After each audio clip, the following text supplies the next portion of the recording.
j'apprends comme ça que mon père vient de mourir dans un accident de la route avec sa seconde femme. J'ai un bac+1 et une semaine. J'avais zéro confiance en moi, j'avais zéro compétence de vente, zéro compétence business. Et puis au bout de 5 ans, je commence à gagner 10 000 € par mois et au bout de 30 ans, j'étais millionnaire. Je vais faire ça, je vais réussir jusqu'au bout et personne ne m'a arrêté. J'ai compris plus tard, en fait, il voulait pas nous frapper, mais nous frapper tous les jours et ce qu'il ne connaissait rien d'autre. Et si aujourd'hui tu pouvais peut-être, avec cette prise de conscience que tu as là aujourd'hui, avec la famille que tu as, le fait que tu sois père, marié et ça, si tu pouvais dîner avec ton père ce soir, c'est quoi que tu aimerais peut-être lui dire que tu n'as pas pu lui dire à l'époque parce que tu n'avais pas cette conscience-là? Hello Max, bienvenue du coup pour cette interview, ça me fait très plaisir de te recevoir aujourd'hui, merci Salut pour Tommy, ça. avec plaisir. L'objectif aujourd'hui, ça va vraiment être de pouvoir un peu comprendre l'homme derrière le businessman qu'on connaît tous à succès, donc vraiment de comprendre un peu ton Je parcours. trouve qu'il y a plein de gens qui me connaissent pas au passage. Ouais, il y a des gens qui te connaissent pas. Personne ne nous connaît quand En il faut effet, partir là-dessus. il y a plus de gens qui te connaissent qu'ils me connaissent, en tout cas, ça c'est sûr. Mais forcément, les deux sont liés dans tous les cas. Mais comprendre un peu ton parcours, ton histoire, ta vision des choses qui fait que tu es l'homme que tu es là aujourd'hui en face de moi. Donc avant de commencer, je voulais juste te remercier déjà pour tout ce que tu partages sur le marché. Il faut savoir qu'il y a quelques années, moi je regardais tes vidéos pour être meilleur businessman. Après voilà, j'ai grandi, j'ai construit ma carrière aussi. Et aujourd'hui, j'étais en face de moi. Et Ouais, non c'est seulement incroyable j'étais ce que en tu as pu face de déjà moi. accomplir à ton âge, donc bravo. C'est gentil. Et non seulement j'étais en face de moi, non seulement on est associé aussi avec Navy Sales, du coup avec Alex. Yes. À côté, bien évidemment, Yes. tu as l'entreprise Max Piccinini où, pour faire un petit résumé rapide, mais tu accompagnes les chefs d'entreprise à développer leur business, mais aussi à être épanouis sur le chemin. Voilà, tu as accompagné des centaines de milliers de personnes. Tu es un coach reconnu en francophonie. Tu as fait parmi les plus grands séminaires d'Europe. Donc voilà, ton parcours parle de toi-même. Mais au lieu qu'on fasse peut-être une intro générique, comme font 99% des gens, j'ai réfléchi à quelque chose. Pour moi, il y a toujours des virages à 90, j'appelle ça dans notre vie. Des moments où on change, on évolue, on grandit. Certains moments qu'on veut et qu'on manifeste, d'autres qu'on ne manifeste pas et qui nous tombent dessus. Est-ce que tu saurais un peu nous expliquer peut-être les 4 grandes étapes de ta vie qui font l'homme que tu es devenu aujourd'hui? Les 4, pas les 3. C'est Les très 4. précis comme question. Tu peux choisir 3, 4, 5, peu importe. C'est une super question. Ça, j'avais posé comme question. J'ai écouté un plaisir déjà. Merci de t'accueillir sur ton podcast. Et c'est un plaisir. Donc, toujours un plaisir de partager. J'espère que ça va inspirer beaucoup de gens qui nous écoutent. C'est sûr et certain. Parce qu'on a tous, peut-être que si vous nous écoutez, c'est que vous avez des difficultés, des challenges. Moi, j'en ai eu absolument aucune dans ma vie. Je suis né. Non, je rigole. T'es pas né du tout. comme ça. C'est ça. Jamais eu de problème. Non, pas du tout. Bien au contraire. Donc, je vais dire, la première étape, ça a été. On va dire la claque dans la gueule. Je vais l'appeler ça comme ça. La claque dans la gueule, c'est-à-dire que je suis né dans une famille un peu dysfonctionnelle, même totalement dysfonctionnelle. Donc, ma mère était prof de religion catholique. Bon, ça c'est pas le problème, mais on était en Alsace. Et vient un peu, elle est née en 50, donc elle avait encore l'éducation post-deuxième guerre mondiale, où c'est OK de frapper ses enfants, mettre des fessées pour tout et n'importe quoi, mettre des baffes, etc. Mais bon, au fond, je sentais qu'elle m'aimait, elle était parfois dure, mais ça allait. Le vrai challenge était mon père. Lui était né en Italie. Et lui, c'était vraiment un patelin paumé qui s'appelle Colotto. Et lui, il a été 9e enfant, je crois. Le 9e enfant. Ouais. Et mais plus important que ça, il a été son enfance était très difficile. Il a été envoyé dans un couvent à l'âge de 6 ans où on lui disait qu'il fallait faire pipi en moins de 10 secondes. S'il touchait son zizi pendant plus de 10 secondes, il allait être frappé, c'était un péché. Enfin, bref, ça venait très loin. Donc il a reproduit beaucoup de violence chez nous. Et donc il nous a mis au violon, je me rappelle toujours, j'avais 3 ans. Donc 3 ans, c'est rien. Là. Moi, j'ai une petite Léa qui va avoir 3 ans. Imagine la frapper, c'est impossible pour moi. Donc, dès que je faisais une faute au violon, il me frappait, quoi. Donc c'était un peu la claque dans la gueule où en même temps c'est excitant de naître et on découvre la vie. Et de l'autre côté, c'était toujours la terreur. On est toujours en train de se dire, c'est quand que là-bas vient, les insultes étaient quotidiennes, on se faisait frapper quotidiennement. C'était violent. Et donc c'était plutôt la première partie, ça a été la claque, mais c'est aussi la survie. On est vraiment en mode survie psychologique, survie financière. Mes parents ramaient financièrement. Et donc quand on est dans un environnement comme ça, on a un peu peur de tout, on a zéro confiance en soi. Tout est à propos de, bon, je tente de jouer, je tente de m'amuser, je tente de découvrir, mais c'est quand que je vais me prendre une claque dans la gueule, même par injustice, même si j'avais rien fait. Donc c'est la survie. Je veux dire, c'est la première partie de ma vie. Et après, j'aurais dire, la deuxième partie de ma vie, ça a été l'électrochoc. Et l'électrochoc, j'appellerais ça par... mes parents ont divorcé quand j'avais 10 ans. Mais ce qui a vraiment cristallisé ma destinée, c'est mon père était parti avec une seconde femme. Et un jour, je reviens d'un match de basketball, parce que je jouais au basket à ce moment-là. Ouais. Et j'apprends comme ça que mon père vient de mourir dans un accident de la route avec sa seconde femme. Et au fond, même s'il était vraiment pas cool avec moi, au fond, je l'aimais. C'était mon père. Et au passage, avec sa seconde femme, il commençait de nouveau, tout doucement, à changer. Parce que sa femme, qui s'appelait Christiane, sa seconde femme, ne tolérait pas ça. Elle ne comprenait pas comment on peut frapper un enfant. Donc elle a dit, en gros, tu veux rester avec moi, tu changes, quoi. Ok. Et donc au moment où il commence à être sympa, bref, il meurt dans un accident. Et donc pour moi, là, c'était le désespoir. Parce que d'un coup, c'était... en même temps, je me disais, c'est bien fait pour lui. Le côté, je me dis, mais attends, il commence à être sympa. Au moins, il commence à être sympa, qu'il peut m'enseigner des choses. La vie le prend. Donc l'électrochoc, que j'ai plutôt appelé par la suite bénédiction. Mais pour le coup, c'était pas une bénédiction. Donc j'étais dépressif et puis suicidaire. Ok. Donc là, tu avais 10 ans à peu près. J'avais 14 ans quand il est mort. 14 ans. Mais bon, entre l'âge de 3 ans et 14 ans, c'était pas fun, quoi. Okay. Donc, c'était dur. Donc, cette étape-là, ça a été une grosse remise en question. Donc, grosse remise en question. J'ai compris très rapidement que la vie, on allait mourir un jour. Donc, ça m'a rendu très philosophe rapidement. Parce que d'un coup, j'ai grandi probablement de 10 ans de maturité. Parce que quand on perd un proche comme ça, on se pose des questions différentes que... quel jeu à la Game Boy je vais jouer, tu vois. Et on n'a pas de Game Boy parce qu'on n'a pas l'argent de toute façon. Donc c'était plutôt, ok, c'est quoi le sens de la vie, est-ce que c'est la vie est comme ça, etc. Mais derrière, je crois que c'était Paulo Coelho qui a dit l'heure la plus sombre de la nuit est suivie par le lever de soleil. Exactement. Et c'est tellement vrai parce que ce qui est suivi derrière, c'est ma mère qui m'a donné un livre qui s'appelle Comment se faire des amis de Dale Carnegie. Et ça m'a ouvert vraiment au monde du développement personnel. Et où d'un coup, j'ai commencé à comprendre. Jusqu'à présent, le monde, c'était victime. C'était en mode survie, victime. Ça m'arrive à moi. Pourquoi ça m'arrive à moi? J'ai pas de chance. Les autres, ils ont de la chance. Mon ami Philippe, il est né dans une famille. Le père est banquier, il est sympa avec lui. Et puis, ils ont une piscine. Ils ont une BMW. Nous, on roule en Nissan Micra de merde. Et on avait même une Skoda à un moment. Les toutes premières Skoda. Ça avait pris feu un jour au passage. J'étais à l'arrière. Ça avait pris feu à l'arrière. Je vais la fumer. Je suis parti. C'était complètement au délire. Bref, on n'avait pas d'argent, quoi. Et d'un coup, je suis passé en mode, je peux changer les choses. C'est pas ce qui m'arrive qui compte, c'est comment je réagis à ce qui compte. Si je change mes pensées, donc j'ai commencé à lire les livres comme comment se faire des amis, réfléchir et devenir riche.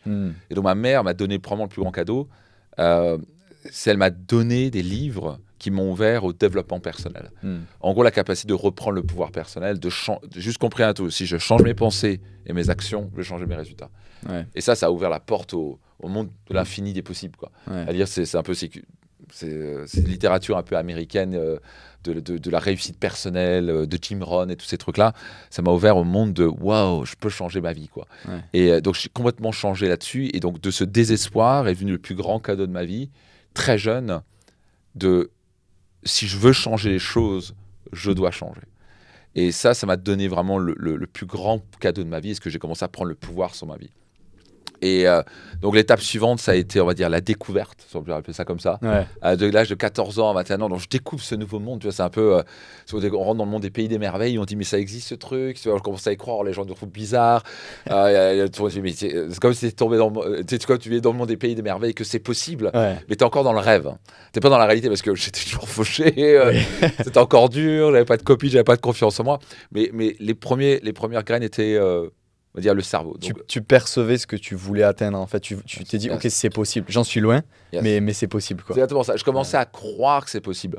Mais c'était loin d'être en action massive et de changer ma vie. Mais je commençais à m'imaginer un monde différemment. Et je crois que c'est Einstein qui a dit, il y a toujours deux créations. La première est dans l'imaginaire, la deuxième est dans la réalité. Et donc, j'ai commencé à me forger cette nouvelle identité future où je commençais à visualiser mes rêves, à commencer à me dire que j'allais être riche et que j'allais pouvoir réaliser mes rêves. Alors, bien sûr, quand je parlais de ça autour de moi, on me regardait comme un taré. Et puis, franchement, je me sentais toujours comme le vilain petit canard. Si vous avez l'impression d'être le vilain petit canard, vous êtes sur le bon chemin. Okay, je vais dire, je crois que c'est incroyable. Je crois que c'est une personne sur 1000 qui gagne 1 million d'euros par an et une personne sur 10 000 qui gagne plus de 10 millions d'euros par an. Et donc, c'est-à-dire que pour être exceptionnel, ça veut dire qu'il faut être vraiment vu comme très bizarre par 9999 des gens. Ouais, il y a 110 000 personnes, t'es la seule qui est vraiment space, quoi. Ou dire, t'es pas normal, pourquoi tu vas pas au bar? Moi, j'allais au club, pas au club, j'allais dans un bar une Windstube alsacienne tous les vendredis, samedi, dimanche soir avec mes copains, prendre des bières. Enfin, tu vois, j'y vais cette vie-là. Donc, d'un côté, j'avais mon esprit qui partait à me dire je vais réaliser de grandes choses, mais de l'autre côté, mes habitudes et mes actions, j'étais entouré de gens. C'était on va gagner 1 000 € par mois et devenir prof de je sais pas quoi, d'anglais, de français, de maths, quoi. J'avais tous d'être prof. Et donc, la plupart sont devenus profs de maths et de machin, ils gagnent 1 000, 2 000 balles par mois et c'est très bien, c'est leur vie, etc. Mais donc, c'était la découverte, mais ce n'est pas la réalité. Et donc, d'un coup, ce qui crée, c'est qu'il y avait une sorte de distorsion entre là où je voulais être et là où j'étais. Et donc, je démarre dans la vie active. J'ai 21 ans. J'ai un bac plus 1 et une semaine. Qui a servi à rien. Le fameux. Le fameux, c'est ça, en éco. Bref. Fac d'éco à Strasbourg. J'ai appris que des théories de merde par des profs qui gagnaient 2 000 € par mois. Je sais pas comme ça qu'on va devenir riche. Et par les théories de Keynes, de Marx, etc. Bref. T'apprends des sujets business sur des profs qui sont pas businessmen déjà. Donc, ça allait pas. Peut-être très rare les écoles de commerce où apprennent par des vrais businessmen qui ont réussi. Et donc je me suis dit c'est pas avec eux que je vais apprendre, quoi. Et donc j'avais cette maturité de me dire. Je voulais être quelque part à gagner beaucoup d'argent, être libre, financièrement libre. C'était vraiment mon mot. Financièrement libre, tu vois. Moi, je veux avoir l'argent et le temps. Pouvoir me dire, je veux avoir le choix de faire ce que je veux quand je veux. Et je commençais à le croire parce que j'avais toutes ces histoires dans ces livres qui racontaient qu'ils étaient partis de zéro, ils sont des multimillionnaires, et j'avais commencé à rencontrer des gens et commencé à voir ça. Mais d'un coup, au fond de moi, j'y croyais encore pas. Mais je me disais, je veux être. Mais au fond de moi, j'avais tous les freins intérieurs de je peux pas y arriver, j'y crois pas. Et puis clairement, j'avais pas les compétences. Et puis j'avais zéro crédibilité, genre à 21 ans. Donc j'ai démarré mon premier business. C'était dans la vente, distribution des produits de beauté anti-âge, partir avec une boîte américaine. Mais on pouvait. Donc, l'avantage de ça, c'était si je vendais beaucoup et je recrutais, je développais un réseau de distribution, j'étais payé un pourcentage sur le chiffre d'affaires. Donc, je me disais, si je développe bien, je gagne bien. Donc, je pouvais autant gagner, 50, 100 000 € par mois si je bossais bien, mais autant, je pouvais, mais financièrement, j'avais pas de salaire, quoi. Mais ça m'allait bien parce que je crois que j'avais même envoyé des CV dans une banque luxembourgeoise et suisse. Même pas de réponse. Les mecs, zéro, quoi. Tu vois, ça n'avait pas marché pour moi. Et donc, j'ai vu cette petite annonce à Strasbourg. C'était dans un village, j'habitais à Furdenheim. J'étais encore avec ma mère et je vois cette annonce. Gagner plus de 3 000 € par mois, ça me semblait tellement lunaire, gagner 3 000 € par mois. Mes parents gagnaient 1 000 balles par mois, donc c'était impossible. C'était pour moi devenir riche, 3 000 € par mois. C'était l'absolu. Ça représentait la liberté, ce que tu voulais atteindre, en fait. Alors que c'est rien, mais c'était mon truc, quoi. Dans ta perspective, c'était énorme. C'est ça. Et donc, je démarre cette activité et donc, je suis là, à fond à mes rêves. Et je crois qu'il y en a beaucoup, ils sont là-dedans, ils sont là à rêver grand, mais ils ne font pas le travail nécessaire. Et donc, en fait, j'ai pris la claque dans la gueule. Donc, c'est l'étape suivante, je vais dire. C'est peut-être la deuxième claque. En gros, c'est la prise de réalité. J'avais zéro confiance en moi, j'avais zéro compétence de vente, zéro compétence business. Je savais rien. Je venais de zéro et je voulais être à 100 000 € par mois au bout d'un an, quoi. Et là, j'ai découvert. Au bout d'un an, j'étais à 853 € par mois. Je me rappelle mon chèque que j'ai eu. 853 €. Là, c'est la claque, quoi. Tu t'attends à 100 000 balles par mois, tu arrives à 853. Tu fais. Quand tu t'es lancé, est-ce que dans ta tête, tu savais que ça allait être difficile, mais que c'était largement atteignable? Non, mais j'étais monsieur positif. Donc ça, c'était aussi le problème. Alors, certains de ces livres-là, il y a aussi un peu trop de pensée positive, tu vois. Donc c'est bien, parce qu'il faut croire en soi, etc. Mais il n'y avait pas assez de réalisme. Et donc j'aurais bien. Et c'est un peu comme les enfants. Moi, j'ai 3 enfants, comme tu le sais. Et j'ai entendu toute ma vie, tu vois, c'est que du bonheur. Non, tu vois, c'est pas que du bonheur. Et alors, bien sûr, c'est beaucoup de bonheur. Mais en bordel, je te garantis, pour ces petits moments de bonheur, t'as beaucoup de moments, surtout les premières années, où tu morfles, tu perds énormément de liberté, ton sommeil est impacté, c'est une crise identitaire. Donc, c'est vraiment une des plus grandes crises de sa vie. Par contre, c'est aussi une des plus belles qui nous fait croître, etc. Donc, maintenant, est-ce que je regrette absolument pas ces 3 magnifiques enfants? On vit un moment incroyable. C'est le plus grand cadeau de ma vie, quoi, avoir ces 3 enfants. Bien sûr. Mais bordel, sur le coup, tu as l'impression de rentrer dans une machine à laver et le bouton, tu appuies sur le bouton essorage, je sais pas quand ça s'arrête, quoi. Tu dis, ça fait juste 3 ans que ça dure. C'est quand que ça se finit, tu vois. En fait, ça se finit jamais, c'est juste que. Bref, donc il y a souvent un manque de réalité. Donc moi j'étais là, monsieur positif, optimiste, faut croire en ses rêves, machin, etc. Le problème, c'est que j'avais pas la réalité en face. Et donc beaucoup de gens sont là-dedans dans la rêverie, mais ils reprennent pas, ils font pas le travail nécessaire et on leur dit pas la vérité que ça va être beaucoup plus dur. Quand je dis beaucoup plus dur, c'est 5 à 10 fois plus dur que ce qu'on pense. Ouais, bien sûr. Et donc quand d'un coup on est surpris. Donc c'est comme par exemple, on t'a sûrement dit tu vas voir ce film, il faut que tu ailles voir ce film, il est top, pas vrai. Et en fait tu t'attends à un film 10 sur 10, et t'arrives, il est à 7 sur 10, il est bien et tu fais ouais. Tu vois. Et donc, le problème, c'est quand on dit, tu vas voir, ça va être génial, tu vas lancer ton business, machin, et d'un coup, la réalité, c'est que c'est 10 fois plus difficile que ce que tu penses. Tu as tendance à vouloir décourager. Et donc, je faillis arrêter parce que c'était très dur pour moi. Tous mes amis qui ne croyaient pas en moi, qui se foutaient de ma gueule. Je gagnais 853 € par mois au bout d'un an. D'un coup, je me rends compte qu'en fait, je n'ai pas du tout les compétences. Le pire, c'est que je me disais pas que je n'ai pas les bonnes compétences. Et ça, c'est important à écouter. Je me disais, je suis nul. Tu vois. Ouais, et donc, 100%. Donc, une des choses qu'il faut absolument différencier, c'est les compétences de de l'estime personnelle. Donc, la confiance en soi, c'est les compétences. Je peux être, par exemple, je peux être nul à vendre, mais je peux être quelqu'un de très bien, avoir une grande confiance en moi. C'est juste que j'ai pas les compétences de vente. Exactement. Je peux être quelqu'un de très bien, merveilleux, sympathique, mais j'ai pas appris à conduire. Donc maintenant, j'ai pas appris à conduire. Donc maintenant, moi, je peux apprendre à conduire, ça change tout. Donc le jour, mais ça m'a mis des années, ça, où j'ai compris que je peux tout apprendre. Wow, ça a tout changé pour moi. Donc, avant, je me disais, mais je suis nul, j'y arrive pas. Les autres, ils y arrivent. Moi, je suis nul. Et beaucoup de gens qui nous écoutent, ils sont encore dans ce mécanique parce qu'on leur a dit à l'école, tu es nul en maths, tu es nul en français. Non. Tu es quelqu'un de très bien, tu es intelligent, tu es brillant, tu es persévérant, tu es motivé, il n'y a pas de souci. C'est juste que tu n'as pas encore les compétences et on a sûrement peut-être mal enseigné les maths, mal enseigné. Donc, ça m'a énormément. Le jour où j'ai compris, c'est juste que je peux apprendre. C'est que j'ai pas les compétences pour. Donc, au moment où j'ai recadrer ça sous forme de est-ce que je bossais comme un fou? Oui. Je travaillais comme un fou. Est-ce que j'étais motivé? Oui. Donc souvent, ils disent, il faut être plus motivé. Non, ça n'a rien avec la motivation. C'est juste avec tes compétences. Et donc, d'un coup, je fais, mais attends, je bosse comme un fou, je travaille 7 jours sur 7, mais ça décolle pas. Je dois apprendre à vendre. Je dois apprendre à bien présenter. Je dois apprendre la confiance en moi. Parce que si j'ai pas confiance en moi, je vais pas te transmettre sa confiance. Et je dois apprendre aussi que ça prend le temps nécessaire. Construire un business, c'est exponentiel. Beaucoup d'efforts au début pour pas grand-chose. Et à un moment, ça commence à payer. Et après, ça part en exponentiel. Et c'est exactement ce qui s'est passé pour moi.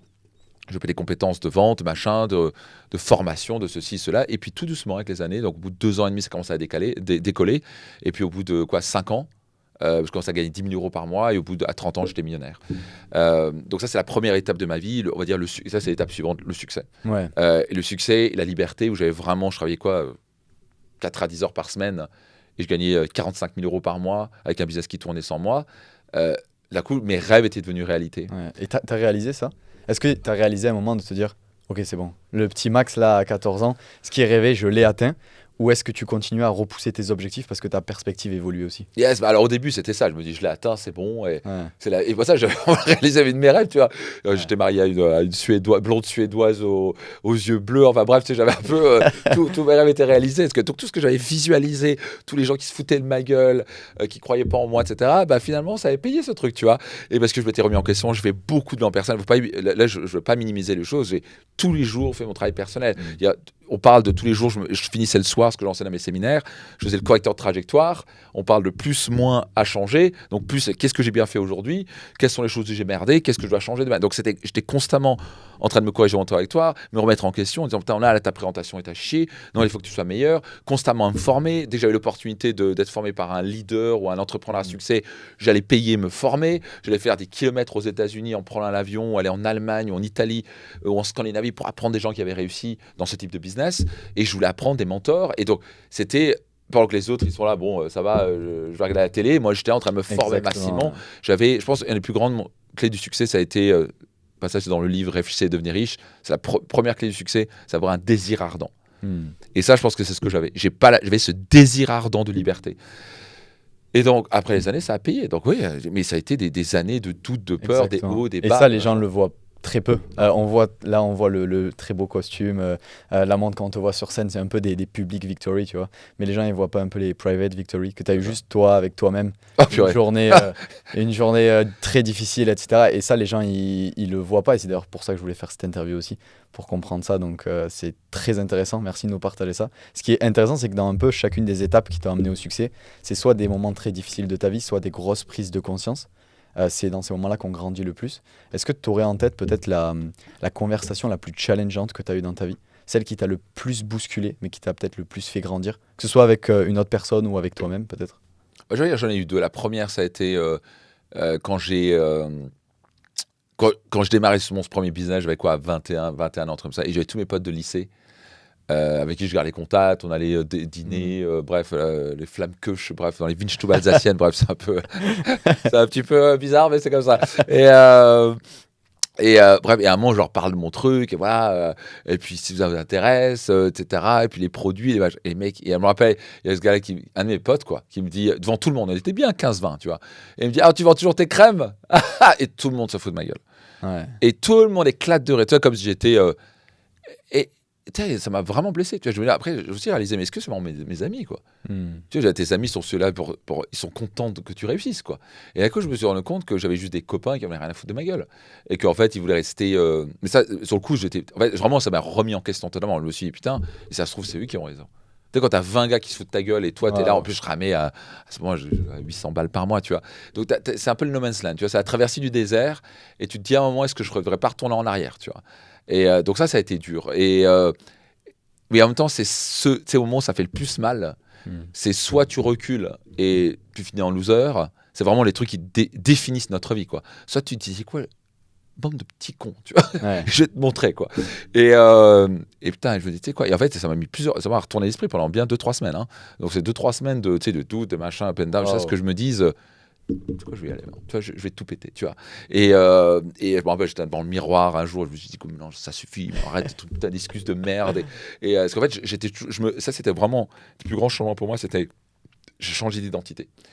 Parce que tant que je réussis pas, parce que si je me voyais comme le petit gars, le petit Max, qui avait un bac +1 une semaine, qui avait zéro confiance en lui, qui avait rien réussi, comme en gros un loser, quoi. Et donc tant que je me voyais un loser, je prenais le téléphone, on me sentait un loser au téléphone. Je rencontrais quelqu'un, j'avais l'attitude du loser, les épaules en avant, je parlais avec, alors bonjour, j'ai une opportunité. Tu vois, les mecs, ils me prenaient pas confiance, quoi. Ouais, bien sûr. Et donc vraiment, ce jour-là, ça a tout changé pour moi. Un coup, je me suis dit, quoi, t'es un leader, non, ça suffit, tu vois. Et quand je prenais le téléphone, les gens croyaient qu'ils avaient 35-40 balais et que je gagnais 40 000 balles par mois. En fait, et c'était le succès, c'est que d'un coup, je suis passé de l'identité du loser au gars qui allait réussir quoi qu'il arrive. Je me voyais déjà, j'y étais dans ma tête, j'avais gagné. Donc ça, il y a toujours deux victoires. La première est mentale, la deuxième est réelle. Je me voyais comme le gars qui allait être multimillionnaire, qui allait être libre financièrement, qui allait tout péter, personne n'allait arrêter. Tu avais une certitude absolue sur ça. J'avais décidé de réussir. Ouais. Ça a l'air con, hein. Je me suis engagé à réussir. Ouais, ça, c'est ultra intéressant ce que tu dis, parce qu'il y a beaucoup de gens qui veulent des choses dans leur vie, ils veulent avoir plus de temps, plus d'argent. Tous les gens successful que je connais, ils voulaient pas, ils devaient changer, et t'en fais partie. Donc, exactement. Ultra intéressant. Et juste un mot, ça fait une différence sur toute une vie. Totalement. Entre je voudrais, j'espère, j'aimerais, ça c'est ce que j'étais, à je dois réussir et je vais réussir, point barre. Tu vois, c'était plus un seul doute. Je m'étais engagé à l'avance que j'allais faire tout ce qu'il fallait faire, même si j'allais passer par les hauts, les bas, prendre tout ce qui est nécessaire, prendre les mentors nécessaires pour y arriver. Et ça change tout. Quand il n'y a plus de plan B, d'un coup, c'est pas bon, je fais ça et si ça marche pas, machin. D'un coup, c'était je vais faire ça, je vais réussir jusqu'au bout et personne ne va m'arrêter. Ouais. Qu'il vente, qu'il pleuve, qu'il faut que je passe, que j'appelle 10 000 personnes, je vais réussir. Tu as eu un shift identitaire vraiment là, c'est on-off, quoi. Et c'est incroyable qu'on a un coup de jour au lendemain, d'un coup le business a décollé, quoi. Ma vie a changé. Incroyable. Et donc cette claque que j'ai pris où notamment ça m'a blessé. Ouais. Ça c'est pas une discussion.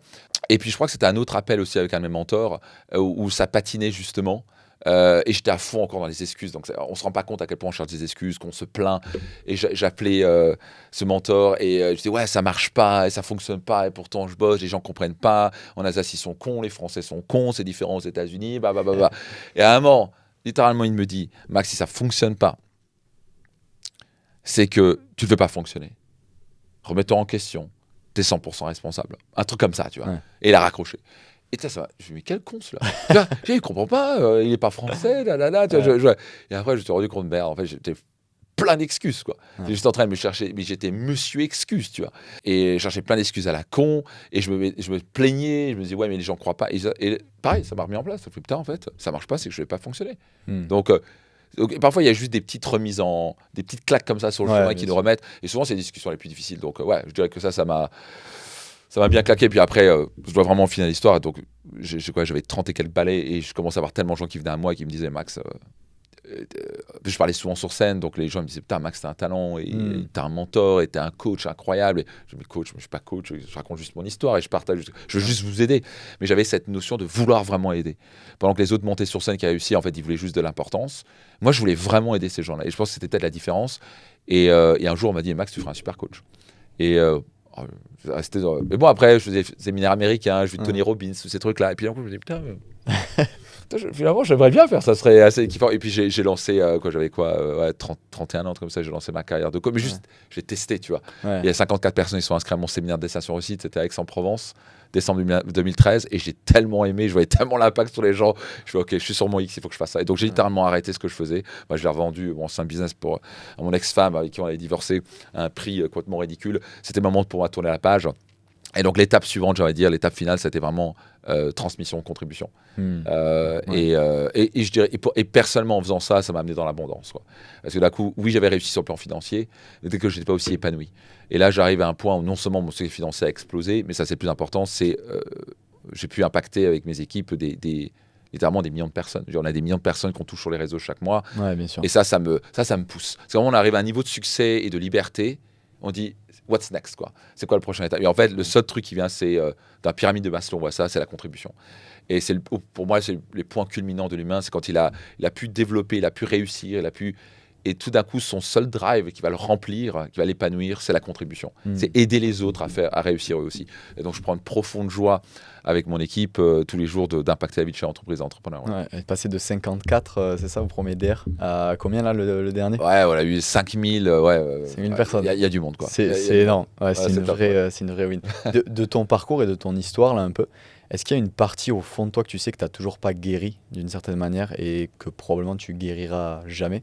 C'est une super question, ce que tu dis. Et au moment où on parle, littéralement ce matin, j'ai eu un appel avec un Américain. J'ai pris un coaching à 15 000 $. Donc pour les gens, j'ai investi 1,2 million d'euros sur moi, donc en moi, donc dans ma carrière. Donc ce qui m'a transformé 50 millions de patrimoine, mais plus important, être plus heureux, épanoui. Et donc je continue à investir en moi. Juste dernièrement, j'ai dû investir sur les derniers mois 24 000 et 15 000. Donc 24 000, ça c'est sur du business, c'est vraiment développer le business, la partie stratégie business, etc.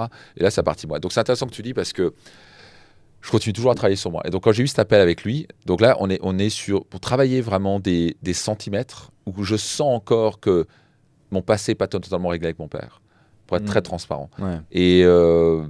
Et ça, c'est arrivé par exemple pendant l'été, pour être je le dis vraiment très transparent, mais ça va super bien. Puis d'un coup, pendant l'été, on n'est plus à Dubaï, on est au Portugal pendant l'été, ce qui fait un peu chaud à Dubaï, etc. Et on n'est pas dans le même environnement. Et donc, ça peut parfois générer un petit peu d'inconfort, etc. Et apparemment, avec mon épouse, j'ai vu que d'un coup, je n'avais pas forcément... Enfin, je ne pourrais pas dire le mari parfait, on ne le sera jamais, mais je n'étais pas le mari 10 sur 10. J'étais le mari peut-être à 8 sur 10. Et parfois, j'avais un petit ton, et peut-être lancer un pic, etc. Et apparemment, ça peut m'arriver. Et le pire, c'est que j'en ai pas conscience. Et pourtant, j'ai fait un travail énorme sur moi. Je veux dire, même je forme des coachs, etc. Et ça change des vies incroyables. Mais on n'arrête jamais le travail. Bien sûr. Et c'est intéressant, en discutant avec lui, il m'a dit ça, c'est extrêmement rare que je vois ça. Parce que réellement, à l'instant où je l'ai eu au téléphone, je peux dire ma vie est 10 sur 10 partout. La relation de couple est incroyable avec Marine. Avec les enfants, ça se passe super bien. J'ai du temps avec eux. Mon business grandit. J'ai doublé la rentabilité de mon business juste cette année. Et on parle de millions de bénéfices par an. Tu pourras, je pense qu'il y a beaucoup de gens qui voudraient avoir ma vie maintenant. Exact. Mais ça n'empêche pas que je sais que je peux faire mieux. Et je pense que ce drive de toujours devenir meilleur, ça, c'est ça qui m'a amené là où on est. Et j'arrêterai jamais de croître. Le bonheur est dans la croissance. Il n'est pas dans le plaisir, je sais pas quoi. Généralement, c'est bien. Les beaux hôtels, j'aime beaucoup, etc. Mais à un moment, il y a une limite à ça, quoi. J'ai testé d'avoir la belle vie, et je l'ai toujours. Mais c'est juste que j'ai découvert la belle vie est dans l'appréciation, elle est dans la contribution, elle est dans la croissance. Elle n'est pas dans juste on va regarder quel film ce soir et tiens, on va se péter la gueule ce soir dans la nouvelle boîte de nuit, quoi. Où ça manque de sens et les gens se perdent beaucoup avec ça. Et donc j'ai pris encore un coaching pour travailler, pour que actuellement en ce moment c'est incroyable, mais pendant l'été j'ai eu des petits moments où j'étais pas cool, quoi. Et j'ai eu des petits moments un petit peu de pic un peu de colère ou pas méchant, rien à voir avec mon père. On est divisé par 10 par mon père, mais c'est encore là. Et je tolère pas chez moi. Je veux pas être ce père ou ce mari qui, même parfois, d'un coup, est pas cool. Tu vois. Et donc même pour ça, non, ouais, mais bon, non. Moi, mes standards, c'est extraordinaire. Je veux pas autre chose qu'une vie extraordinaire. Et j'ai pas envie de transmettre à mes enfants d'être un super papa, mais parfois papa il s'énervait, papa il était pas cool parfois, et donc ils vont le reproduire. Et donc ces petites montées de colère que je gère très bien après je m'excuse tout de suite, etc. C'est pas ok. Et donc ce que je veux, c'est automatiquement créer que l'automatisme n'est pas une colère que je gère, mais c'est plutôt de l'amour qui sort automatiquement. Et qui est la plupart du temps, mais quand je suis un peu stressé, il y a encore ce vieux schéma de merde, que pas ça, j'ai un traumatisme. Donc j'ai appris ça dernièrement, pour être très sincère, c'est un traumatisme. Bien sûr. J'ai été traumatisé. Alors, après, j'aime pas utiliser ça parce que souvent c'est vu comme une victime, mais je vois ça comme une victime. Mais à la fin, quand même, quelqu'un m'a dit, mais Max, t'as vécu un traumatisme, se faire frapper par ton père tous les soirs et te faire insulter. Est-ce que t'as vraiment fait le travail en profondeur? J'étais là, je fais le travail, mais est-ce que j'ai vraiment fait le travail vraiment profondeur? Donc je trouve un gars aux US qui c'est sa spécialité. Et donc je viens de prendre l'accompagnement à $15 000. C'est une journée, 6 heures, et on va faire un deep dive. Donc ça veut dire 6 heures, c'est $15 000. Mais si ça peut arriver et passer ma vie à un niveau supérieur, pour que d'un coup, au lieu d'être à 9 sur 10 dans ma vie, je peux être à 10 sur 10, et que d'un coup, je suis à 10 sur 10, je commence à mesurer sur 20, à quel niveau je peux atteindre. C'est ultra intéressant. Et donc, je sens que dans ma vie encore, peut-être le truc, c'était justement parfois aller reprendre le passé et vraiment aller régler ce problème une bonne fois pour toutes par rapport à l'histoire de mon père. Et je sens que c'est ce travail-là qui est. Est-ce que quand tu as eu des enfants, quand tu t'es marié du coup avec Marine, est-ce que tu as eu peur de reproduire ce schéma-là avec ton père? Parce que tu m'as dit au début de l'interview que c'est ton arrière-grand-père du coup qui était pareil, ton père avait reproduit un schéma de son enfance. Est-ce que tu avais vraiment cette peur-là de je veux pas devenir cette personne? Totalement. Mais déjà, j'ai eu cette peur-là à l'âge de 15 ans. Waouh. Donc, c'est-à-dire qu'à 15 ans, j'avais déjà conscience, je vais pas reproduire ça avec mes enfants. Mon drive de développement personnel, ça a été avant tout de me dire je ne vais pas reproduire ça avec mes enfants. Donc ça a l'air con, mais c'est très jeune de me dire 15 ans, quand j'aurai des enfants plus tard, je ne veux pas être ce père qui frappe. Et j'ai jamais frappé mes enfants. Tu vois. Et plus important, certains ils se disent au passage, jamais frappé mes enfants, je suis un bon père. Bon, tu es là et tu les traumatises autrement, tu les rabaisses. J'appelle pas ça un bon père, tu vois, ou j'appelle ça, on va dire, ça dépend des standards. Et je pense que ça dépend des standards. Mes standards, c'est le top. Je ne veux pas autre chose que le meilleur. Et tant que je ne l'ai pas atteint, je vais progresser. Et même j'y suis, je vais faire attention et je vais continuer à progresser parce que si on n'est pas en croissance, on est en train de régresser. Et pour revenir à ta question, ça m'a drivé toute ma vie et ça me drive encore. Vraiment, la plus grande, c'est pas une peur, mais vraiment, on va dire ça une peur, mais vraiment le truc qui me drive le plus, c'est de me dire, tout ce que je fais, je suis un exemple. Mon comportement chaque jour avec mes enfants, c'est un exemple qu'ils vont reproduire plus tard. Exactement. Et donc ça, c'est sacrément la pression. Ça te dépasse toi, en fait. C'est même toi-même, en fait. C'est quelque chose. Ça me sa raison d'être. Et c'est pour ça que je suis prêt à faire les changements nécessaires. Donc quelqu'un qui me dit, ouais, moi j'aime mes enfants, mais je fume. Je fais, ok, apparemment on a une autre définition d'aimer. Est-ce que, ça, bien sûr, tu dois aimer tes enfants, tu les aimes au fond de ton cœur, mais aimer est un verbe d'action. Donc il y a une différence entre aimer ses enfants par l'intention et par les émotions. Il y a une différence entre aimer ses enfants à tel point que je suis prêt à sacrifier mon confort et éliminer tout ce qui détruit ma vie parce que je sais que je suis un mauvais exemple pour toi. Et donc, certains me disent, ouais, j'aime mes enfants, je bois de l'alcool. Est-ce que vraiment tu veux que tes enfants soient alcooliques plus tard? Est-ce que tu veux vraiment que tes enfants soient OK d'apprendre que c'est OK de se mettre en colère, on va dire, de rabaisser ta femme en public? Est-ce que ça, c'est OK? C'est ça que tu veux transmettre ça à tes enfants? C'est une question de tolérance, en fait. C'est tout le temps de standard et de tolérance. Et pour moi, c'est intolérable et inconcevable de me dire que mes enfants plus tard vont rabaisser leur femme. Donc, c'est pour ça que je le fais jamais avec mon épouse.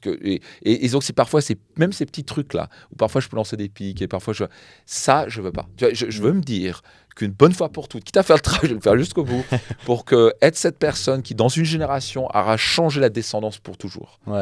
Et je pense que chacun d'entre nous qui nous écoute, vous avez le pouvoir, on a le pouvoir d'être cette personne qui change une descendance pour toujours. Pas pour ses enfants, mais pour ses petits-enfants, arrière-petits-enfants, où d'un coup, ils vont apprendre automatiquement les bonnes habitudes sur l'argent, les bonnes habitudes de comportement, le respect, la bienveillance, l'amour, où ils n'ont pas besoin de faire ce que j'ai fait pendant 20 ans de travail personnel, voire plus, et que je continue à faire, pour aller régler des problèmes de merde qui ont été passés de génération en génération, à insulter ses enfants, à les frapper, à les rabaisser, à penser que les riches sont les salauds, genre de conneries. Donc tout ce travail que je fais, je vois déjà l'impact. Je me dis, mon Dieu, mes enfants ont la vie de rêve que moi j'aurais voulu avoir. Et ça, je pense que ça, c'est faire un super job.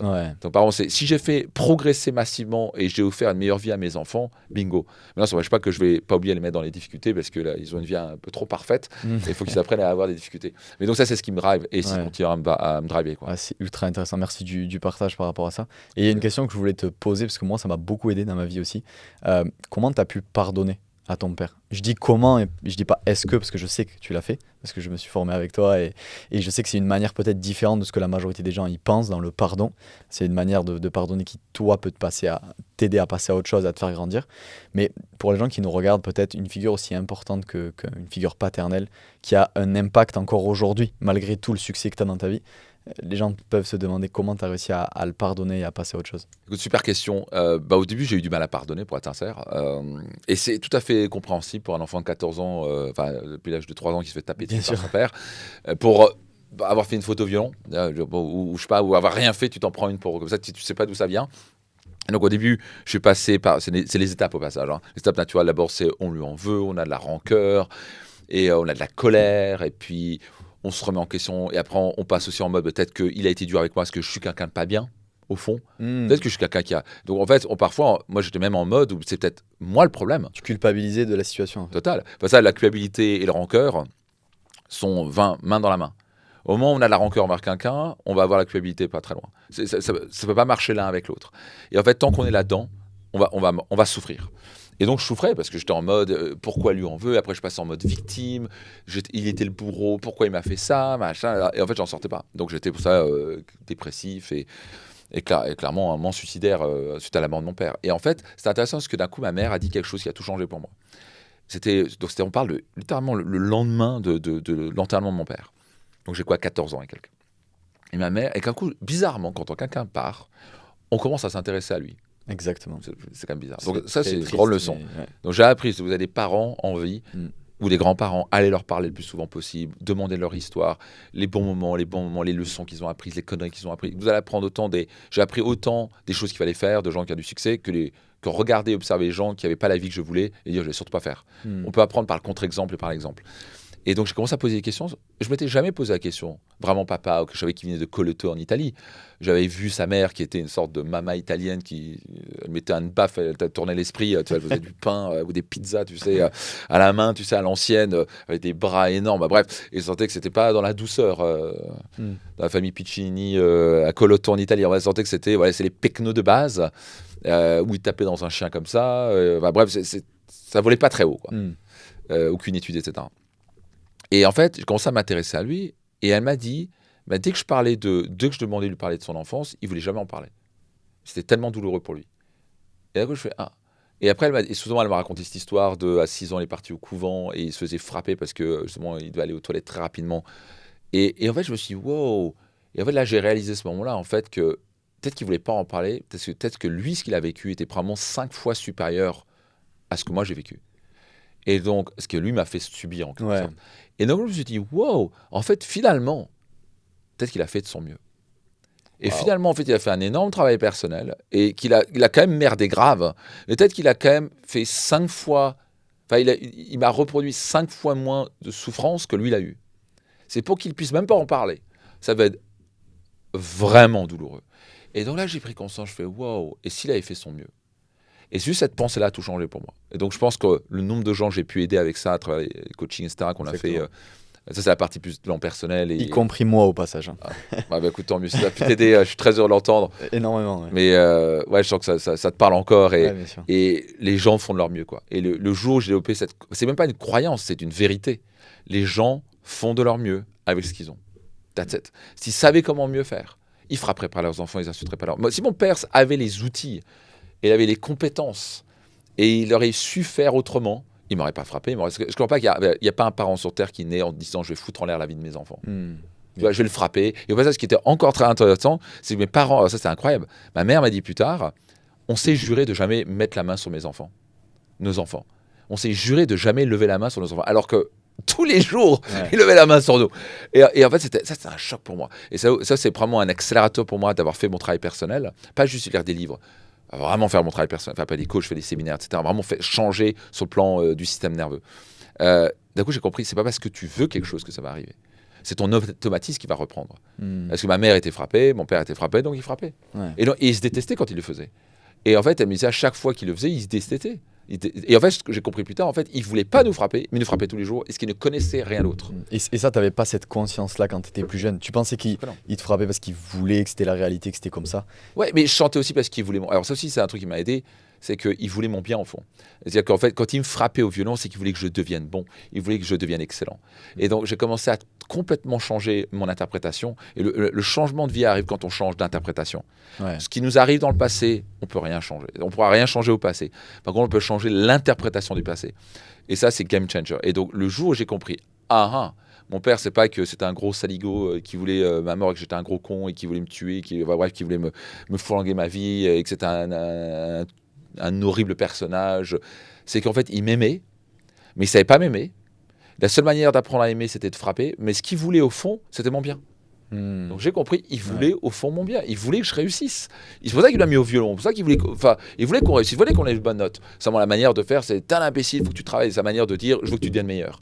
Donc le jour où j'ai capté, il a fait de son mieux, que son enfance était probablement plus dure que la mienne, et que en fait sa façon de m'aimer, c'était d'être dur avec moi. Boum.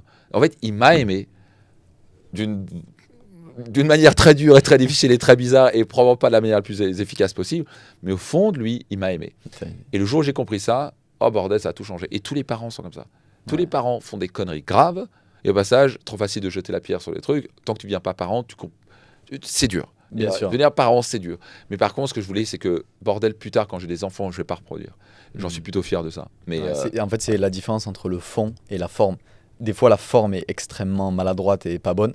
Et ça ne veut pas dire que le fond l'est autant. Total. Et si aujourd'hui, tu pouvais peut-être, avec cette prise de conscience que tu as là aujourd'hui, avec la famille que tu as, le fait que tu sois père, marié, et ça, si tu pouvais dîner avec lui, peut-être avec ton père ce soir, c'est quoi que tu aimerais peut-être lui dire que tu n'as pas pu lui dire à l'époque parce que tu n'avais pas cette conscience-là? Ça, c'est une super question. Si j'avais l'occasion de parler avec lui, déjà, c'est intéressant ce que tu me dis. Ça, tu vois, je sens justement que j'ai encore fait le travail. Tu vois, les plus grands traumatismes qu'on a dans notre vie, on a encore fait le travail. Mais clairement, je lui dirais que je sais qu'il a fait de son mieux. Pas facile, ça. Mais je le sais, tu vois, et je sais au fond, il le sait qu'il a merdé, mais je sais aussi qu'il a fait de son mieux avec ce qu'il pouvait, quoi. Mais derrière, il y a eu un cadeau dans tout ça, c'est que j'ai appris aussi un contre-exemple. et que ça m'a donné une force inouïe de ne pas reproduire ça. Donc d'un enfer, ça se transforme en paradis, quoi. Parce que j'ai pu changer d'interprétation. Ça m'a repoussé dans mes retranchements, ça m'a donné une force incroyable aussi de comprendre que pour comprendre le bonheur, on doit comprendre le malheur. Et pour comprendre le bonheur, on doit comprendre aussi la souffrance, quoi. Et donc, je viens de très loin, quoi. Donc, je lui dirais ça. Je dirais que je lui en veux pas et qu'il a fait de son mieux, qu'il a grave merdé. Ça, je lui dirais, ça, c'est un fait. Que ça a été clairement dur. Mais bon, qu'au fond, à la fin, ça finit bien. L'histoire finit bien parce que j'ai choisi qu'elle finisse bien. Ouais. Ça, c'est important. Et ça t'a aidé à devenir qui tu es aujourd'hui? Parce que j'ai choisi que ça m'aide. Ouais. J'ai utilisé cette souffrance pour un levier de force incroyable. Ouais. Et comme je dis souvent, la douleur est obligatoire dans la vie, mais la souffrance est optionnelle. T'expliquais ça en séminaire, que la douleur, en fait, c'est très éphémère. Ça dure très peu de temps au final. Les gens peuvent penser que ça peut durer des mois, des années, une rupture amoureuse ou une perte d'un proche. Et pas tant que ça, en fait. C'est plus toi ce que tu entretiens, ce que tu décides d'entretenir, au fond. On souffre parce qu'on revient dans le passé, on se dit « Oh, il m'a fait ceci », et on se met en mode victime. Ouais. « Oh, il m'a fait ceci, et comme il a pu faire ça pour moi, et moi, c'est exactement ça. » Je souffrais parce que je revenais dans le passé. Donc, c'est douloureux de se prendre une claque dans la gueule. C'est douloureux de se faire insulter. C'est douloureux de se faire rabaisser. C'est suffisamment douloureux. Pourquoi on va souffrir ? Et donc, se dire plutôt, OK, j'ai vécu ça, quelle est la leçon que j'en tire ? En quoi ça va me servir maintenant, dans le présent et le futur ? Donc, pour moi, c'est très important de toujours en tirer une leçon. Le passé peut être des leçons extraordinaires, mais revenir dans le passé, ressasser le passé et se plaindre du passé, ça fout en l'air notre présent. Et donc pourquoi souffrir, quoi ? Souffrance est optionnelle, choisissons plutôt de... OK, la douleur, c'est douloureux.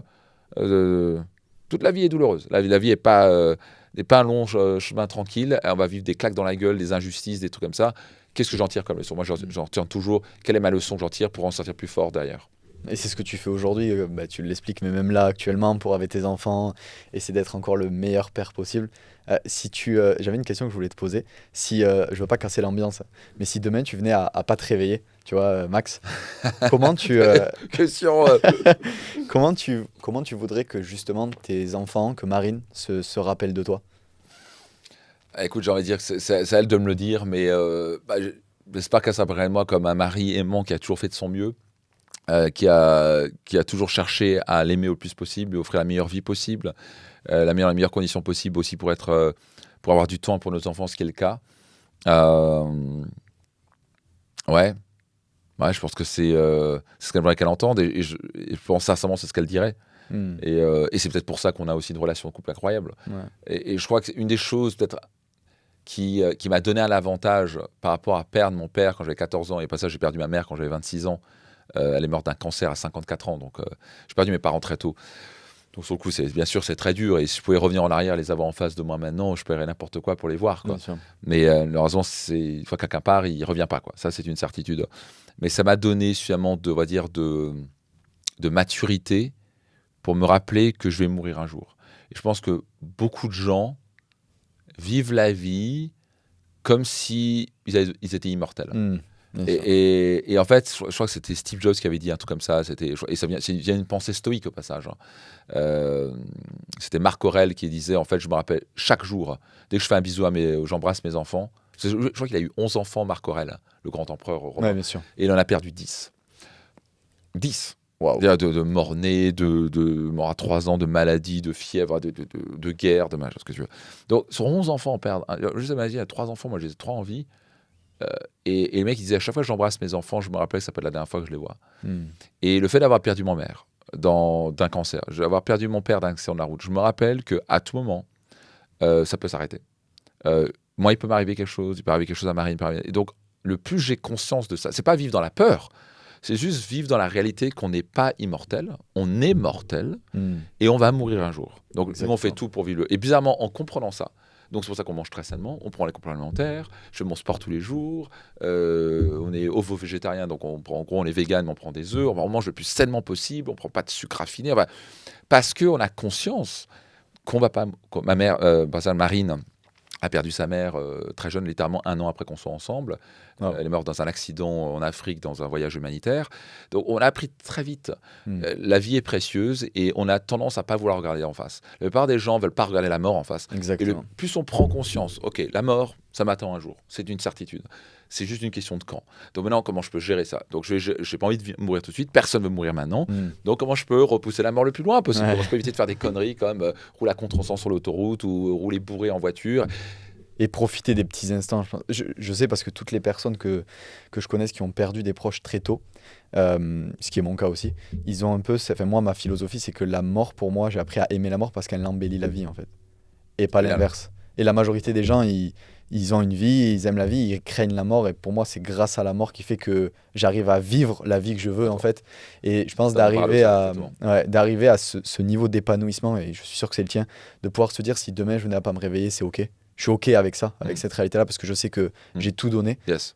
Pour moi, c'est une des plus belles réussites quand même qu'on peut avoir dans notre vie, quoi. T'es un mec génial et je confirme que t'es un mec génial et ça m'étonne pas vu ce que t'as vécu, quoi. À ton âge, avoir ce niveau de maturité, c'est exactement... je voyais tout le monde me disait qu'est-ce que t'es mature pour ton âge, quoi. Donc, et ça parce que t'as vécu des choses difficiles. Ouais. Et parce que t'as un niveau de sagesse et de maturité que certains n'ont même pas à 50 ans. Et ça donne un avantage incroyable parce que d'un coup, tu as la perspective de qu'est-ce qui est important maintenant. Et j'adore parce qu'en effet, la vie est incroyable. Surtout, on vit dans un moment où on a l'intelligence artificielle, on a accès à Internet, on peut voyager dans le monde pour franchement pas cher. Comment, quoi. On a tout pour être heureux. On n'a jamais eu autant de gens avec des suicides, des gens malheureux qui se perdent dans l'alcool et la drogue et les jeux vidéo, les conneries. Littéralement en train de gaspiller leur vie alors qu'ils ont tout pour être heureux. Il y a des gens, je regardais dernièrement, je regardais très rarement un film, je regardais 3. Je sais pourquoi j'aime bien ces films, parce que mon père était passionné de tout ce qui est mythologie grecque et romaine, etc. Et je voyais ces guerriers, tu sais, qui étaient là dans des conditions horrible, tu sais, en plein cagnard à 40 degrés, en train de se faire tuer avec des glaives, tu prenais une flèche dans la jambe, tu sais, les mecs, ils avaient des conditions horribles. Même le roi de ces trucs-là avait des conditions horribles, tu vois. Il n'avait pas du tout accès à un médecin, il n'avait pas accès à Internet. Ils auraient donné tout leur argent pour pouvoir faire un vol international et aller voir les États-Unis ou aller en Chine ou aller en Afrique faire un safari. Et on se regarde, quasi tout le monde peut le faire, s'il se donne un peu les moyens de réussir. Et on est malheureux, quoi.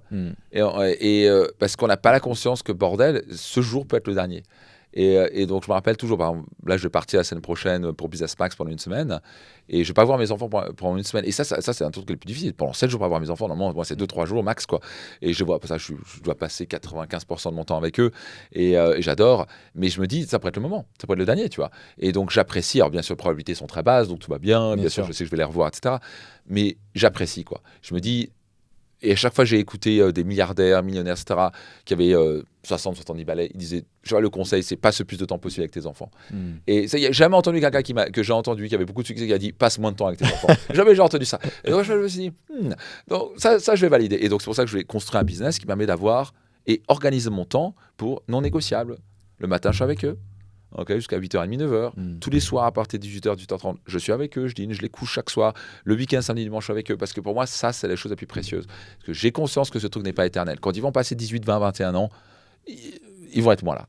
Et tous les jours, je vais espérer de dire est-ce que je pourrais les voir plus souvent. Et ça, j'en ai bien conscience, d'où je valorise maintenant. Et encore une fois, la vie, c'est maintenant. Donc, je travaille encore. Et c'est pas facile. Dans le monde occidental, on a une sorte de virus de quand j'aurai ça, je serai heureux. Tu vois, c'est... Ouais. On a tendance à être le... Tu vois, moi, j'étais comme ça. Je gagnais 5 000 euros par mois. J'avais visualisé ça pendant des années. Je gagnais 800 euros par mois. J'avais 5 000 euros. Au moment où je l'ai atteint, j'en parle et je fais je veux gagner 10 000 euros par mois. Tu vois. Et elle me dit, c'est Raymond d'une nana qui m'a vraiment mis un électrochoc. Ça, c'était une bonne discussion. Elle m'a dit, mais t'es comme un âne qui court après une carotte que t'auras jamais. Et elle se fout de ma gueule comme ça. Comme ça, comme je suis pas un âne. C'est un affront. Elle veut pas mon succès. C'est un voleur de rêve. Et après, le lendemain, je l'ai rappelé. J'ai fait, oh, merci, j'ai compris. Et donc, j'ai appris que tu peux désirer le succès et c'est bien. Et il faut croître et désirer le succès et voir plus de succès. Mais apprécie le chemin, bordel, quoi. Tu vois, tu peux viser un objectif pendant que tu apprécies le chemin, quoi. Et travailler, se dépasser, c'est aussi apprécier le chemin. J'adore apprécier le fait de me challenger, faire mes pompes et abdos, mes tractions, mes ceci. Ça me challenge. C'est un choix que je fais, c'est un chemin que je choisis. C'est douloureux sur le coup, mais ça me fait du bien. Et donc, apprécier le chemin pendant qu'on atteint un niveau de succès, quel que soit le niveau de succès qu'on cherche à faire, ça c'est le grand secret du succès à mon avis. En fait, tu parles beaucoup de conscience. Tu sais, tu parles beaucoup, j'ai mis de la conscience là-dessus, et il y a un vrai gap entre savoir et conscientiser. Parce que là, aujourd'hui, tous les gens qui nous regardent, ils vont dire, oui, c'est vrai, je sais. Je sais que la vie est courte, je sais qu'il faut que je profite, mais ils n'en ont pas conscience. Mais ils n'en ont pas conscience. Le lendemain, ils vont faire les mêmes actions, les mêmes choses. Donc il y a un vrai gap. Ils remettent à jour toujours demain au truc, ils remettent toujours les mêmes conneries. T'as totalement dit. Il y a une différence entre comprendre et maîtriser, quoi. Exactement. Et pour conclure, j'avais juste 2 dernières questions que je voulais te poser. Par rapport à justement tout ce qu'on a pu voir là, merci au passage de t'être livré. C'est pas facile et c'est ultra inspirant. Enfin, moi, ça m'inspire énormément. Je sais que c'est pareil pour toutes les personnes qui nous regardent. C'est quoi peut-être du coup, professionnellement, en tant que businessman, le plus gros défaut que tu as eu à cause de ton enfance et la plus grande qualité que tu as pu avoir? Le plus gros défaut 2 choses. La première, c'est que j'avais tendance à justement pas apprécier la vie. Parce que mon schéma, ça a été, j'étais pas aimé par mon père. C'est comme mon interprétation, petit, c'était, je suis pas aimé par mon père. Et le seul moment dans ma vie où j'ai senti qu'il était fier de moi, ça a l'air con, mais je faisais de l'escrime parce que je regardais les euros, etc. Et j'étais à fond dans l'escrime. Je te vois bien. Avec j'étais vraiment très moyen. En plus, j'étais il y avait le championnat des barins, j'étais chez les poussins, tu sais, on parle, j'avais quoi, 5, 6, 7 ans, je sais pas trop quoi. Et mon père est venu, je me rappelle ce jour-là, et vraiment, il vient jamais, ces trucs-là. Et il est venu avec des balistos jaunes et verts, alors, mais comme c'était hier, quoi. Et c'est du style pour me donner de l'énergie. Donc, et ce jour-là, je me suis transformé en Zorro, quoi. Même gars dans le club où c'était la compétition du barin, j'ai fini en finale avec ce gars qui s'appelait Hervé, qui était beaucoup plus grand que moi, qui me battait à tous les coups. C'était impossible pour moi de perdre. J'ai dégagé les gars l'un après l'autre et j'ai gagné, je crois que c'était 6-3 ou 6-4. Je crois que je parlais 3-1, je suis remonté 3-2, 3-1 et je gagnais 6-3. Il fallait que je gagne ce match. Et parce que pour moi, c'était la fierté de mon père. Et j'ai vu pour la première fois mon père me regarder dans les yeux et il était fier de moi.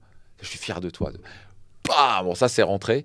Et donc le problème c'est que, alors sur le bon côté c'est bien, donc il y a un schéma de successful qui est arrivé, qui est toujours, mais qui t'a aidé d'une certaine manière qui m'aide encore à tout déchirer. Le problème c'était basé sur la peur de pas être aimé.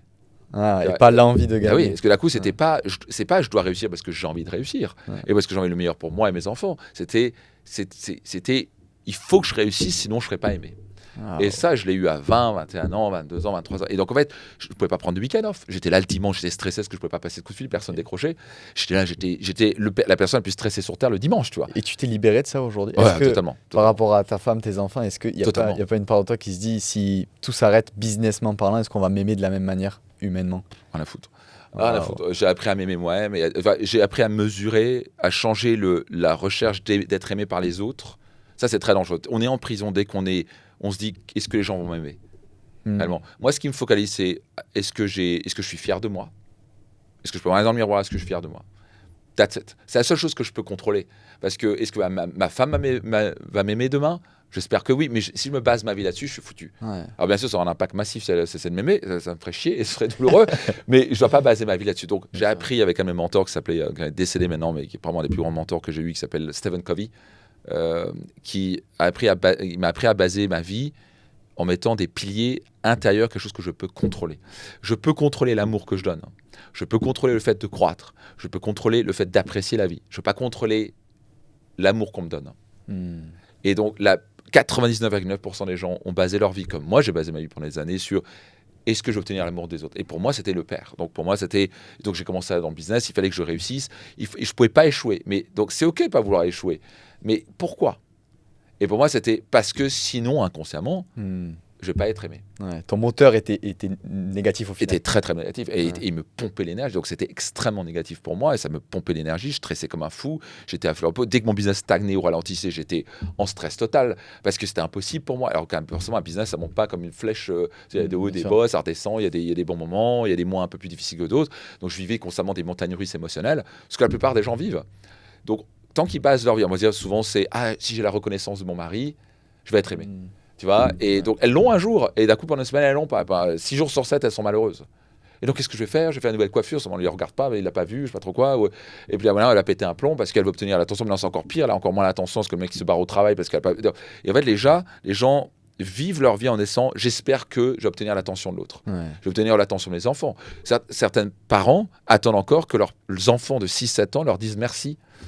Alors nous, on pratique la gratitude, mais je m'en fous qu'ils me disent merci. Je ne vais pas attendre un enfant de 6 ans qui me dise merci papa, c'est gentil. Mais je ne vais pas avoir une attente envers un enfant de 6 ans, même de 18 ans. Mon rôle de parent, ce n'est pas d'attendre un merci. Mon rôle de parent, c'est de donner le meilleur à mes enfants. Et donc tant qu'on vit sur l'attente que quelque chose d'extérieur qu'on ne peut pas contrôler va nous valider, ça va mal se passer. Et donc on va vivre la plupart du temps, 80% du temps malheureux. Et moi, j'y vais comme ça. Et donc, le jour où j'ai transformé, je fais Et après, je passais un peu en mode extrême. D'un coup, mais ça sert à rien de réussir. Il ne faut pas que je réussisse, tu vois. Et d'un coup, j'étais un peu, pendant un an, j'étais en no man's land. Alors, je réussis, je n'aurais pas réussi. Et en fait, j'ai compris, mais en fait, c'est les deux. Tu vois, bien sûr que tu veux réussir. Donc, j'ai commencé à comprendre qu'il faut croître. Ça m'a mis du temps, bien 1 ou 2 ans à capter. Croître, c'est naturel, c'est besoin. C'est pas est-ce que tu veux pas réussir. Bien sûr que tu veux réussir. Quelqu'un qui me dit je veux pas réussir plus, il veut pas plus d'argent, plus de bonheur, plus de succès, de meilleure vitalité, est un menteur. Et quelqu'un qui, à mon avis, a cessé de croître. Et notre rôle à Moïse sur Terre, c'est de se développer à son maximum. Et donc, c'est comment on peut croître à son maximum pendant qu'on apprécie la vie, mais quelle est la raison pour laquelle je veux croître? Je veux croître parce que simplement je veux m'épanouir. Je veux croître parce que je veux aussi contribuer. Mais après, que quelqu'un me dise que je m'aime, machin, j'ai réussi à vraiment me libérer de ça. Ça, c'est vraiment le plus grand cadeau dans ma vie. C'est que j'ai appris vraiment à n'avoir rien à cirer ce que les gens pensaient de moi. Ne pas penser qu'est-ce que les gens vont m'aimer ou pas, c'est plutôt je me focalise sur qu'est-ce que je peux contrôler, ce que je peux donner. Et la question après, la seule mesure que j'ai, c'est est-ce que je peux regarder dans le miroir, est-ce que je suis fier de moi? Et la réponse est oui. Et ça, c'est le plus haut point, à mon avis, de développement personnel, quand on base notre vie sur est-ce que je suis fier de moi? Changer la question par est-ce que je vais être aimé, par est-ce que je suis fier de moi?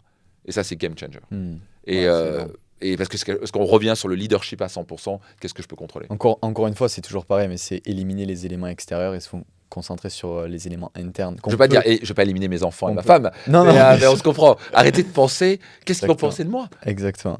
En fait, éliminer les éléments que tu ne peux pas modifier. Totalement. Et focaliser sur ceux que tu peux modifier. Focaliser sur son cercle d'influence. En fait, réellement, quand on réfléchit, la plupart du temps, on passe notre vie à se dire qu'est-ce que j'en pensais de moi, et si ceci, et si cela. Et des choses, et le mauvais temps, et si ceci, on a zéro contrôle. Zéro contrôle. Et je prends l'exemple, par exemple, on s'est marié avec Marine en Grèce. C'était fin septembre, soit le 29 septembre. Et on s'attendait, on l'a choisi fin septembre pour pas qu'il fasse trop chaud.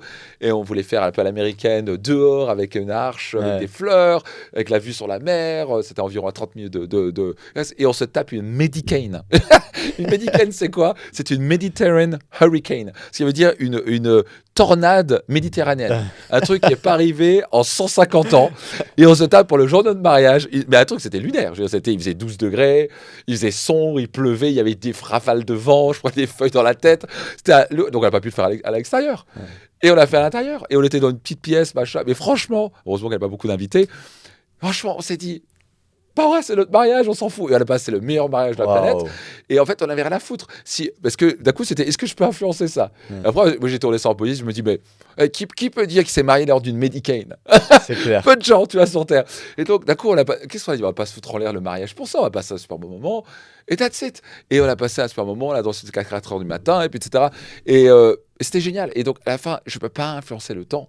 Mais donc, un des trucs qui tue, un des meilleurs moyens pour être malheureux, avoir des attentes envers les autres, avoir des attentes envers les choses. J'espère que on peut pas contrôler ça. Et donc la seule chose, c'est qu'est-ce que je choisis maintenant? Qu'est-ce que je peux faire? Et en fait, il y a que 3 choses qu'on peut influencer: nos pensées, nos émotions et nos actions. Bien sûr. That's it. Et une fois qu'on base notre vie sur ok, en quoi je peux changer mes pensées, en quoi je peux changer mes émotions, en quoi je peux changer mes actions pour avoir une meilleure vie, tout change. Tout le reste, c'est littéralement brasser de l'air. Parce qu'on n'a aucun impact. Et on a tendance à croire qu'on est Dieu et qu'on peut contrôler les autres et qu'on doit demander à son mari, à ses enfants, à sa femme, je sais pas trop quoi, qui doit faire des choses pour nous. On a 0 droit de faire ça. Ils font ce qu'ils veulent. Donc ce qu'on peut faire, c'est donner notre mieux et faire notre mieux et mieux contrôler nos pensées, nos émotions et nos actions. Exactement. Et ça, c'est le plus haut point de leadership. Donc quelque chose dont je suis très fier, que j'ai travaillé avec les années, mais mon Dieu, ça n'a pas été facile. Alors mon Dieu, est-ce que ça vaut le coup de faire ce travail-là? Voilà la main. C'est top. Merci pour ça. Du coup, Max, une dernière question et après on pourra finir là-dessus. Bien sûr. Aujourd'hui, si tout est business, tout est séminaire, tout est coaching, tout ce que tu n'as jamais transmis était supprimé comme ça, un claquement de doigts, et que tu pouvais donner un dernier conseil à toutes les personnes qui nous regardent, à tous tes proches, lequel ce serait? Super question. Je dirais investis en toi. Investis en toi massivement, parce que c'est ce qui m'a permis de partir d'un gars qui avait des dettes toujours à découvert, avec un bac plus 1 une semaine, à créer un patrimoine de 50 millions et je pense être heureux, épanoui, quoi. Et avoir une vie comme que la plupart des gens n'osent même pas rêver. Je pense que la plupart des gens n'arrivent même pas à croire que c'est possible. Mais c'est possible parce que j'ai investi massivement en moi. Donc au lieu de passer mon temps, j'ai fait un choix très tôt. Soit je vais faire comme la plupart des gens, trouver un petit boulot, rester un petit job, stagner et après passer sa vie à vivoter et à regarder des films à la con, et puis brasser l'air avec des gens qui ont des standards bas, regarder le barbecue, à discuter avec le barbecue et parler la pluie du beau temps et critiquer les gens dans le dos. Bref, avoir une vie médiocre d'après moi. Soit je vais choisir une vie d'excellence, une vie extraordinaire, une vie dont je vais être vraiment fier, où je pourrais me coucher sur mon lit de mort en me disant j'ai une sacrée vie et j'ai créé la vie que je voulais. Et j'ai fait de mon mieux chaque jour. J'ai pas été parfait, j'ai merdé parfois, mais j'ai vécu la vie de mes rêves, quoi. Et pour ça, j'ai vite compris que j'étais très limité, que j'avais pas les compétences et les connaissances et que j'avais tout à apprendre. Et j'ai trouvé une joie énorme, je la trouve encore et je la trouverai toujours à apprendre. Et quand on regarde les enfants, ils ont un désir d'apprendre. On est des boules à apprendre. Bon, malheureusement, l'école est très forte à nous dégoûter d'apprendre. Exactement. Parce qu'on doit apprendre des trucs qui servent à rien, des trucs qui nous dégoûtent. Alors que l'apprentissage fait partie de la vie. Donc pour moi, j'ai envie de dire, si je devais vraiment dire une chose, ce serait investir massivement en toi. C'est-à-dire que les premières années de ma vie, tout ce que je gagnais, à part me payer un petit loyer d'un petit appartement, l'électricité, de la quoi bouffer, un truc simple, je réinvestissais en moi. Ça veut dire quoi? Formation, séminaire, mastermind, mentor. Au début, j'avais l'argent que je pouvais. J'ai même fait à un moment un prêt entre ma mère et une banque pour me payer une formation à 7 500 €. C'était aux États-Unis, je n'avais pas l'argent. Mais je suis démerdé. Mais cet investissement m'a transformé encore en 80 000 €. Et puis en 100 000 €. Et donc, c'est les compétences que j'avais pour le restant de ma vie.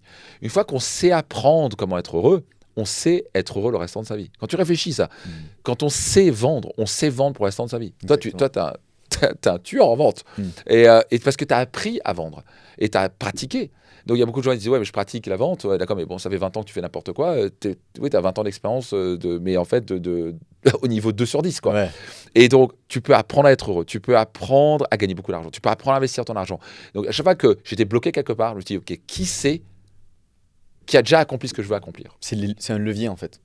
Moi, tu parlais, en vente, c'est pareil. Moi, j'ai investi $8 000, ma première vraie formation aux États-Unis. J'avais 2 000 sur mon compte. Mon meilleur ami avait 1 000.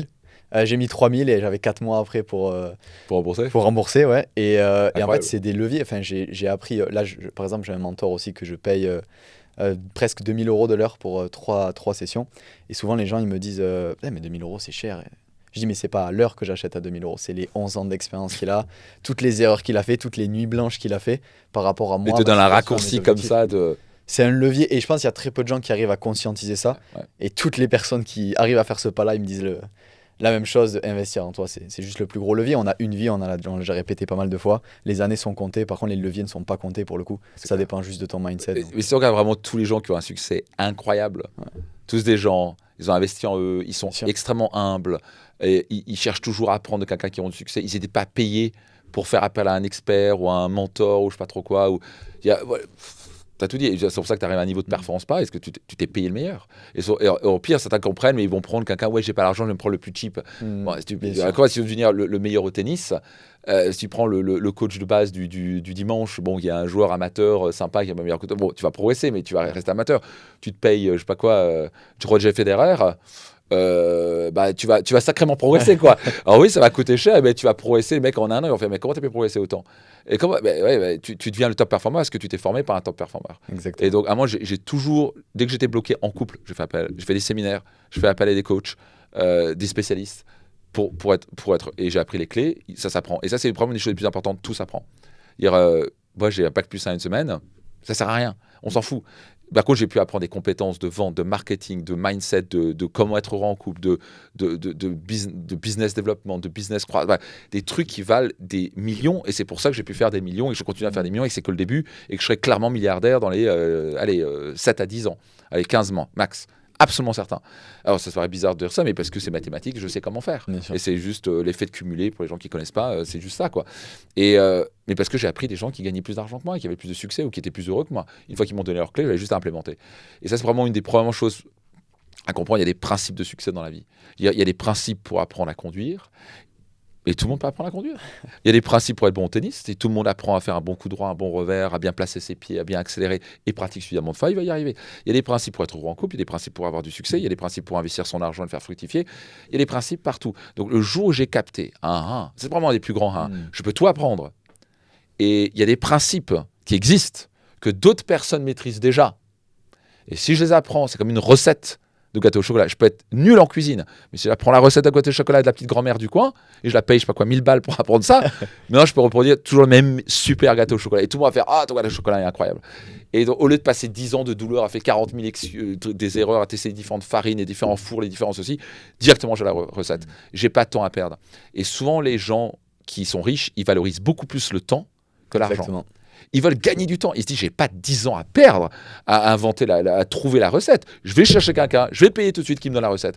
Et ça me fait gagner du temps et donc à la fin de l'argent.